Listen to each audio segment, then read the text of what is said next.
Hi everyone! So today I want to talk about something that is brought up a lot in this community, and that's how to transition. I bring it up today though because last night I was speaking to the father of a transgender female to male teen, and I went into the conversation thinking about like what he's gonna ask me, and all I could think about was the medical side of things, how to transition, the referral letters, the hormones, everything. But really, what we spoke about last night was more on the emotion. And so that's what I want to touch on today.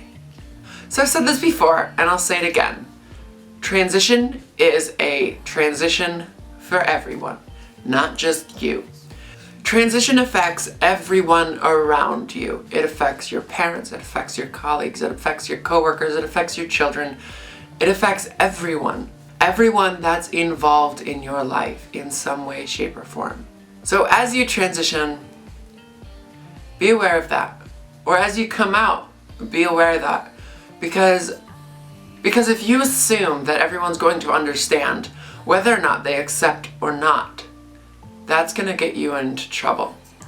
You see, when you come out, when you start transitioning, people are confused. There's a lot of confusion. And it's not just confusion for you, it's confusion for everyone around. So let me back up here, and I want to talk about selfishness.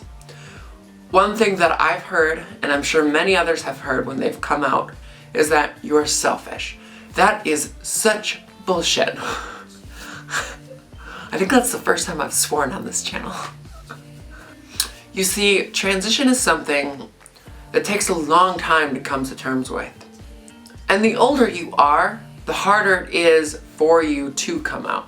So let's say you've been struggling with gender for the last 10 years.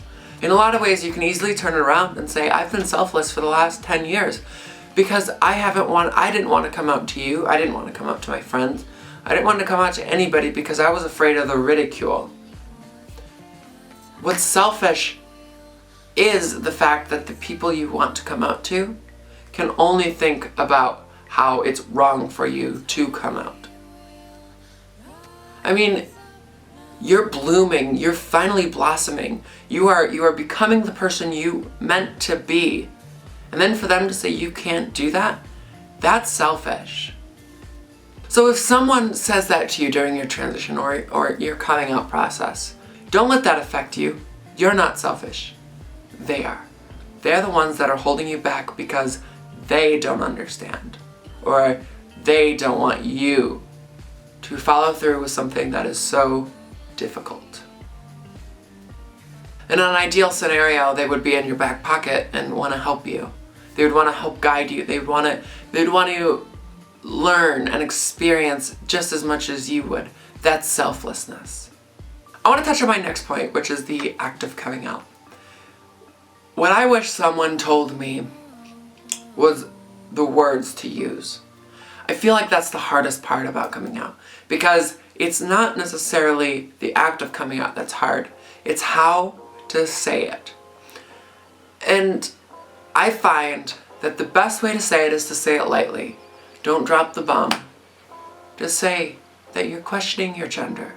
If you come out and you say, I'm questioning my gender, that gives them a little bit of leeway to kind of understand and be like, okay, maybe something's awry here. You very well might know who you are already, but when you come out to someone else, it might be best to keep it on the light side. So when you come out, there's a lot of people that you have to come out to. Your friends, your family, your coworkers, your colleagues, your peers, whoever is in your life, that's who you have to come out to. The good news is, the more people you come out to, the easier it gets. Find the people that you trust the most to come out to first. Could be anybody. So the big ones are your family and your close friends. Those are the people that you care for the most. Those are the people that you don't want to lose. Be gentle, be understanding, because remember, transition is a transition for them as well. So from this point, you've come out to a lot of people. You might be starting hormones around this time, or you might be checking yourself into gender therapy, or you might have done this previous. There's a lot of different ways to go about transitioning. There's no right way, there's no wrong way. Here in Washington, all you need is an informed consent, and then you can start your hormones. In Michigan, you need a referral from a therapist before you can start hormones. Don't rush the act of transitioning or going into full-time. There's going to be a period of your life where you're transitioning. For some people it could be 3 months to a year. To other people it could be a year to 5 years. Everyone transitions at their own pace. And I say this because we all go through an awkward period. And this is so true for cisgender women as well. Look at the ages of when they're 14, when they're going through like puberty. They're discovering themselves as well. They're trying on clothes, they're seeing what fits, they're growing into their body. Just because you're 25 or 35, 45, 55, just because you're at an age where you can think a little more critically, doesn't mean you know what is right yet. So embrace that awkward period. It's gonna happen. And so what I'm saying is this period can last and will last for however long it takes you to realize that what you're wearing or what you're doing isn't working. I mean that in the best way possible, because only you can realize that. Only you can say, oh, this didn't work with my body type, or oh, this was fantastic. And the quicker you realize that, the quicker you'll kind of get out of that awkward phase. And for some people, they happen faster than others. This awkward phase is the most awkward time for everyone around you as well, because this is the time when people are really critical of you. They see you in this way that doesn't make sense. They haven't gotten who you are yet. I'm smiling because this to me was the most fun. This is the time when I felt totally affirmed with who I was. I remember walking to a coffee shop one time just with a cowl neck sweater, and I was just so happy that I could be who I wanted to be in that moment. And that was the biggest affirmation for me. That was how I knew that this was the right decision.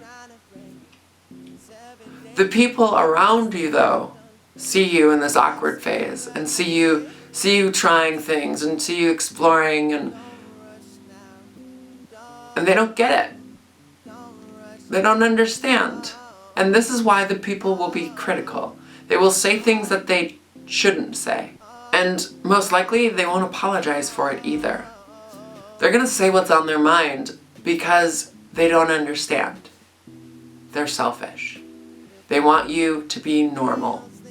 They don't want you to make this choice. And that's how they're gonna see it.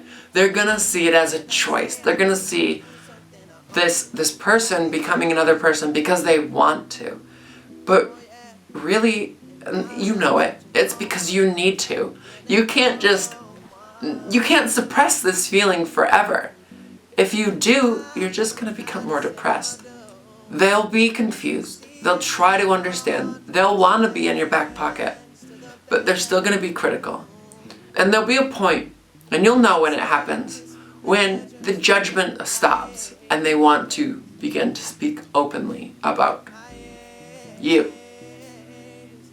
There's an acceptance that happens. There's an acceptance that happens that whether or not this is a choice or not, this is who this person is. This is who this person is in front of me. And if they care for you, they're going to respect that. So during this awkward phase, after the awkward phase, things will just start falling into place. You're going to get to this point where everything is fine and dandy. And I say that very sarcastically. It's never perfect, trust me. But what's going to happen is you're going to go through life, and suddenly you're going to get affirmations. They could be really big. They could be really small. But the more you live as the gender you are, the more you will feel like it's you. It's 100% you. and you'll have affirmations and you'll get these things. And again, for some people it takes a lot longer.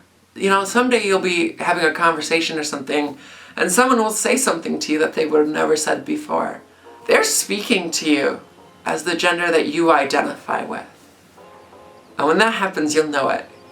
You'll get tingly feeling and you'll be like, oh, that's awesome. Like, this is an affirmation here. Affirmations are huge. They still happen to me. I've been transitioning for 2 years now. They are still happening. And I believe they will continue happening for years to come. But for some of you, it could take longer to find those affirmations. And so I want to say, don't get discouraged. Continue pushing through. Keep fighting for who you want to be, because one day you'll have that affirmation and you'll realize that I'm there. And that's wicked. Thanks for watching my video. So if you think I missed something, or maybe I didn't explain something well enough, feel free to comment down below. There's probably going to be a lot of people watching this video over the course of the next couple years, and I just want to make sure that those people who do come to this video make sure that they have the right information. So if I didn't explain it, maybe you can explain it down in the comments. Thanks. So if you like this video and you want to support this channel, please consider clicking on this link to Patreon right here and consider becoming a patron. If you can't afford Patreon but you still want to help me out, please share this video everywhere and anywhere. Sharing is kind of like the internet's way of word of mouth.